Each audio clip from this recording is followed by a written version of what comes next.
五日节要到啊，爱白粽、爱拜拜，猪肉的需求量变大，即马价上嘛对得起。猪的价上已经要到90块，卖肉粽的店头成本嘛对得起。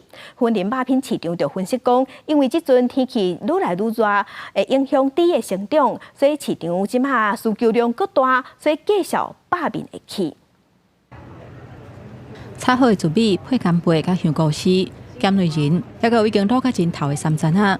五日节就要到啊，愈来愈侪人要买肉粽，不过最近猪肉价上加悬，嘛有店头感受到成本的压力。有涨，但没有像去年那么多。去年的猪肉真的是涨很多，吸收啊，还是跟往年一样，包一样的馅料。你看，你送8种料，差不多60到70中间。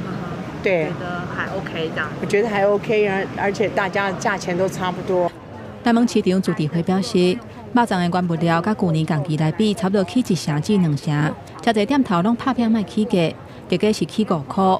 不过嘛有店头家己吸收成本，若猪肉产地价上还阁伫咧起，价上为顶礼拜是平均88.06块，一路继续起，2天后起到90块，过2天有小可阁回转来。婚林肉品市场分析，第5日节进前，猪肉价上可能会超过90块。因为天气炎热，猪只的成长速度很慢，会导致减缓成长的速度，价格会慢慢的一直在往上升。业者分析，受到天气热的影响，今年6月至7月拢是较欠猪肉的情形，加上五日节对猪肉的需求较济，国际上猪肉价上嘛悬，进口量降低，按算国内整体猪肉的价上也是会持续起，可能会比去年五日节时阵较悬淡薄啊。记者综合报道。